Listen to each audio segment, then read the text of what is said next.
अस्सलाम वालेकुम everyone, welcome to Macrostars academy and another YouTube video. आज की इस वीडियो में हम बात करेंगे एंटीजन और एंटीबॉडी रिएक्शंस की। तो शुरू करते हैं अपनी इस वीडियो को अल्लाह ताला के नेम के साथ। एंटीजन और antibody interaction, these are basically biomolecular association similar to enzyme substrate interaction. Biomolecular क्यों कह रहे हैं? क्योंकि इसमें दो मॉलिक्यूल्स इन्वॉल्व हैं, one is antigen and the other is antibody. It is similar to enzyme substrate interaction. जिस तरह हर सबस्ट्रेट के लिए एक स्पेसिफिक एंजाइम होता है जो उस सबस्ट्रेट को प्रोडक्ट में कन्वर्ट करता है, इसी तरह एंटीबॉडी जो है हर एंटीजन के लिए स्पेसिफिक एंटीबॉडी होती है। ठीक है, इट्स हम यहाँ पे और एग्जांपल ले सकते हैं लॉक एंड की मॉडल की, कि हर लॉक के लिए स्पेसिफिक की होती है जो उस लॉक को ओपन कर सकती है। इसी तरह हर एंटीजन के लिए स्पेसिफिक एंटीबॉडी होती है, इवन के एंटीजन के हर एपिटोप के लिए सेपरेट एंटीबॉडीज होती हैं। ठीक है, अब इन दोनों की interaction is basically involves non covalent interactions. Antigen और एंटीबॉडी आपस में इंटरेक्ट करते हैं विया नॉन कोवलेंट इंट्रैक्शंस।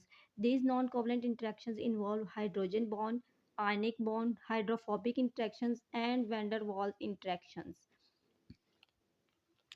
अब क्योंकि इंडिविजुअली ये इंट्रैक्शंस बहुत वीक होती है, मींस अगर एक एंटीजन एक एंटीबॉडी के साथ बाइंड करता है तो वो इंट्रैक्शन बहुत वीक होती है। So for this purpose multiple antibodies और मल्टीपल एंटीजन्स होने चाहिए ताकि एक क्लम्प फॉर्मेशन हो। ये क्लम्प फॉर्मेशन जो है, इसके लिए आप शॉर्टेस्ट डिस्टेंस जो लिटरेचर में बताया है वो 1/10⁷mm या 1 Å है एक क्लोज फिट के लिए। ठीक है, इसके अलावा interaction should be between antigen epitope antigenic determinant and the CDRs और हाइपर वेरिएबल रीजन्स और the paratope of the antibody. Antigen के सरफेस पे हमारे पास एपिटोप होता है जहाँ पे आके एंटीबॉडी ने बाइंड करना होता है, स्पेसिफिक एपिटोप होता है। ठीक है, मल्टीपल एपिटोप्स होते हैं, एक एंटीजन के ऊपर मल्टीपल एपिटोप्स होते हैं जहाँ पे आके एंटीबॉडी का specific region that should be CDR or it also termed as hypervariable region or the paratope. Paratope epitope के साथ जाके बाइंड करता है। ये बहुत स्पेसिफिक प्रोसेस होता है। एंटीबॉडीज़ जो है वो मिलियंस बिलियंस ऑफ एंटीबॉडीज़ हमारी बॉडी के अंदर जनरेट होती हैं एक एंटीजन के अगेंस्ट जो है। ठीक है, हर एपिटॉप के लिए सेपरेट एंटीबॉडी होती है, हर एंटीजन के ऊपर मल्टीपल एपिटॉप्स होते हैं, तो उनके अगेंस्ट स्पेसिफिक एंटीबॉडीज़ जो हैं वो जनरेट हो रही होती हैं। अब इस स्पेसिफिसिटी का, इस इंटरेक्शन का बेसिक एप्लीकेशन कहाँ है, हम इसको कहाँ यूज़ कर रहे हैं, तो हम इसे डायग्नोस्टिक पर्पसेस के लिए, इन्फेक्शियस एजेंट्स को आइडेंटिफाई करने के लिए, डिजीज़ को रिकॉग्नाइज करने के लिए, कौन सी डिजीज़ है, किस वजह से हो रही है, किस एंटीजन की वजह से हो रही है, उन पर्पस के लिए हम सीरोलॉजिकल रिएक्शंस जो हैं वो इस इंटरेक्शन के बेस पे हो रहे होते हैं। सीरोलॉजिकल क्यों कह रहे हैं? क्योंकि उसमें हमारे पास ह्यूमन जो सीरम है वो भी यूज़ हो रहा होता है। Serological means sero means serum. ठीक है, इस वजह से हम इसे सीरोलॉजिकल रिएक्शंस कहते हैं, जिनमें हमारे पास ये एंटीजन एंटीबॉडी के आपस में जो रिएक्शन है उसको हम यूज़ करके ये प्रोसेस करवाते हैं। अब यहाँ पे नेक्स्ट हमारे पास है types of diagnostic test. Agglutination हो सकते हैं, प्रेसिपिटेशन टेस्ट हो रहे हैं, न्यूट्रलाइजेशन है, कॉम्प्लीमेंट फिक्सेशन है, एलाइसा है, बहुत से टेस्ट हैं जो हो रहे हैं। अब हर एक के पीछे प्रिंसिपल क्या है कि इनमें एक एक मॉलिक्यूल या इधर एंटीजन या एंटीबॉडी, एक अननोन होगा और एक नाउन होगा।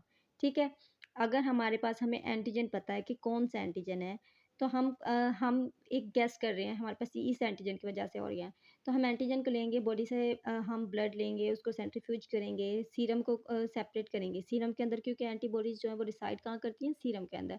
अब सीरम के अंदर हम एंटीबॉडीज़ होंगी, तो हम एंटीजन, हमें पता है हम नॉन एंटीजन के साथ एंटीबॉडी के रिएक्शन करवाएंगे।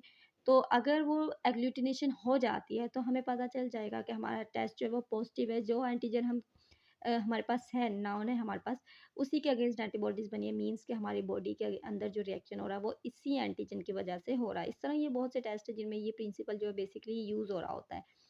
हम यहाँ पे बात करते हैं एग्लूटिनेशन रिएक्शन की। Agglutination reaction was first described in 1896 by Gruber and Durham. Agglutination reaction की अब डेफिनेशन है the interaction between antibody and a particulate antigen. Particulate को हाईलाइट किया हुआ है, ये एंटीजन की फिजिकल फॉर्म की बात हो रही है, वो पार्टिकल की फॉर्म में होना चाहिए, मीन्स हार्ड फॉर्म में होना चाहिए। डैट रिजल्ट्स इन विजिबल क्लम्पिंग्स, यानी एग्लूटिनेट हो जाए, उस प्रोसेस को हम कहते हैं agglutination. Agglutinins agglutinins are basically that antibodies that are causing such reaction। जो एंटीबॉडीज एंटीजन के साथ बाइंड कर रही हैं उनको हम क्या कहते हैं? एग्लूटिनिन्स। सो एग्लूटिनेशन रिएक्शंस हमारे पास डिपेंड कर रहे होते हैं क्रॉस लिंकिंग पर। पॉलीवेलेंट एंटीजन की एंटीबॉडीज़ के साथ क्रॉस लिंकिंग पर डिपेंड कर रहे होते हैं। प्रोजोन इफेक्ट यहाँ पे क्या है? An excess of antibody that inhibits agglutination reaction results in prozone effect. Means in case के हमारे पास जो एंटीबॉडी है वो एक्सेस में है हमारे सीरम में, वाइल हमारे पास एंटीजन जो है वो लिमिटेड है। तो इस केस में हमारे पास एग्लूटिनेशन रिएक्शन जो वो इनहिबिट हो जाता है। ठीक है, इस प्रोसेस को हम कहते हैं, इस इफ़ेक्ट को हम कहते हैं प्रोजोन इफ़ेक्ट। समटाइम्स ऐसा होता है ना कि जो हमारा सीरम है उसके अंदर बहुत ज़्यादा एंटीबॉडीज़ होती हैं, वाइल हमारे पास एंटीजन है जिसके साथ हम रिएक्शन करवा रहे हैं वो बहुत लिमिटेड है। एक दो हमारे पास एंटीजन है और उनके ऊपर लिमिटेड नंबर ऑफ एपिटोप्स ही होंगे, बहुत ज़्यादा तो नहीं होंगे। तो हमारे पास एंटीबॉडीज़ बहुत ज़्यादा हैं। तो अब वो एंटीजन के साथ बाइंड कर जाएँगी बट एक क्लम्प नहीं फॉर्मेशन, क्लम्प फॉर्मेशन जो है वो नहीं होगी। तो इन दैट केस दैट एग्लूटेशन नहीं हो रही है, तो इस प्रोसेस को हम कहते हैं, इस इफ़ेक्ट को हम कह रहे होते हैं प्रोज़ोन इफ़ेक्ट। सो इस डिफ़िकल्टी को, इस प्रॉब्लम को, इस लिमिटेशन को ओवरकम करने के लिए सीरम को डाइल्यूट किया जाता है, मीन्स डाइल्यूशंस बनाई जाती हैं ताकि एंटीबॉडीज़ जो हैं और एंटीजन की जो नंबर है वो बैलेंस रहे, उनकी वैलेंसी जो है वो बैलेंस में रहे और एग्लूटिनेशन प्रोसेस जो है वो करेक्ट वे में हो।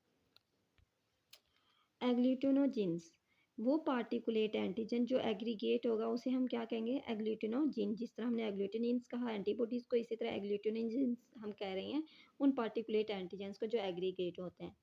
Types of particles that participate means के जो हमारे पास पार्टिकल्स हैं जिनके ऊपर जो हमारा एंटीजन है वो प्रेजेंट होगा, उनको हम यहाँ पे डिस्क्राइब करते हैं that are erythrocytes, means RBCs. Inert carriers हो सकते हैं जिनमें लैटिक्स पार्टिकल्स हो सकते हैं, या हमारे पास कोई भी बैक्टीरियल सेल जो हैं वो हो सकते हैं पार्टिकल्स के फॉर्म में।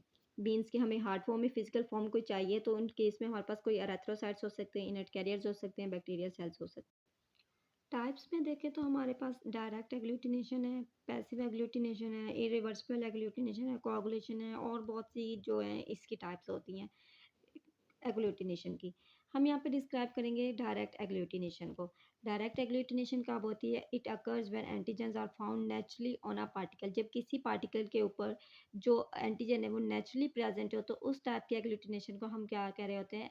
Direct agglutination. For example RBCs, RBCs के ऊपर हमारे पास नेचुरली एंटीजन जो है वो प्रेजेंट होता है, ए या बी एंटीजन जो है वो प्रेजेंट होता है, जो ब्लड टाइपिंग में हम यूज़ कर रहे होते हैं बेसिकली। ठीक है, it tests patient serum against non-antigen for the presence of antibodies. Direct agglutination involves bacterial agglutination and heme agglutination. Reactions can be performed on slides, यानी ये रैपिड टेस्ट होता है, क्वालिटेटिव होता है, मीन्स के हमें पॉजिटिव और नेगेटिव रिजल्ट का पता चल जाता है। रैपिड टेस्ट हो गया, इसके अलावा हमारे पास ट्यूब्स में होता है। रिएक्शन जो है वो स्लाइड पे भी परफॉर्म हो सकता है और ट्यूब्स में भी परफॉर्म हो सकता है। Slide agglutination test. Slide agglutination test basically rapid diagnostic test होता है, जैसा कि मैं बता चुकी हूँ कि ये कि हमारे पास पॉजिटिव और नेगेटिव रिजल्ट्स को आइडेंटिफाई करने के लिए एक क्विक रिजल्ट होता है, और इसके अलावा ये हमारे पास सीरोटाइपिंग में यूज़ होता है और ये क्वालिटेटिवली होता है, क्वांटिटेटिवली नहीं होता है। क्वांटिटेटिवली बेसिकली ट्यूब्स में पहले हमें डाइल्यूशंस प्रिपेयर करनी पड़ती हैं। सिंपल प्रोसीजर क्या होता है कि स्लाइड होती है, स्लाइड के ऊपर हम कोई एक सैंपल लेंगे, फॉर एग्जांपल हम नाउन एंटीजन्स को उसके ऊपर ऐड कर देंगे, उसके बाद हमारे पास जो हमारा अननाउन सैंपल होगा, फॉर एग्जांपल एंटीबॉडीज़ हैं, तो हम उस सीरम को, सीरम में एंटीबॉडीज़ होती हैं, सीरम को ऐड करेंगे और 1-2 मिनट वेट करेंगे, हमारे पास जो है वो रिजल्ट आ जाएगा। एग्लूटिनेशन हो गई, इट्स मीन कि ये रिजल्ट जो है वो पॉजिटिव है, अगर नहीं होती है दैट्स मीन कि ये हमारा रिजल्ट जो है वो नेगेटिव है। सो एक क्विक रिजल्ट के लिए हमारे पास स्लाइड एग्लूटिनेशन टेस्ट है। जो सेकेंड है हमारे पास वो tube agglutination test. It's also known as standard agglutination test. It is quantitative test. Test serum is diluted in a series of tubes. हमारे पास जो सीरम होता है उसको पहले डाइल्यूट किया जाता है, क्योंकि मैंने आप लोगों को पहले प्रोजोन इफेक्ट के बारे में बताया, अगर हम डाइल्यूट नहीं करते नंबर ऑफ एंटीबॉडीज बहुत ज़्यादा होती हैं और sometimes that inhibit the agglutination reaction. So पहले हम इसे डाइल्यूट करते हैं एंड देन डाइल्यूशन के बाद हर ट्यूब में हम जो है वो सीरम को ऐड करते हैं। Constant defined amount of antigen is then added in each tube after a particular antigen would clump. ठीक है, हमारे पास हमने सीरम को डाइल्यूट किया, उसको हर ट्यूब में ऐड किया, उसके बाद एक कांस्टेंट डिफाइंड अमाउंट एंटीजन की ऐड की, हर ट्यूब के अंदर एंटीजन और एंटीबॉडी रिएक्ट करेंगे आपस में और हमारे पास किसकी फॉर्मेशन हो जाएगी? क्लम्प्स की, यानी एग्लूटिनेट हो जाएगा, क्लम्प्स फॉर्मेशन जो है वो हो जाएगी। Then the test is treated as 50% agglutination and its example include viral test. Viral test, that is a rapid screening test to help determine the presence of typhoid fever. So this is all about our today's lecture. हम अपनी next video में और दूसरे methods के बारे में बताएँगे। अभी हमने डायरेक्ट एग्ग्लूटिनेशन मेथड की बात की, हम इनडायरेक्ट, पैसिव और जो फर्दर हैं हमारे पास एलाइज़ा वगैरह के डिस्क्राइब करने के। इस वीडियो को हम यहीं पे स्टॉप करते हैं। आप लोगों को अगर वीडियो अच्छी लगी हो तो चैनल को सब्सक्राइब करें, वीडियो को लाइक करें।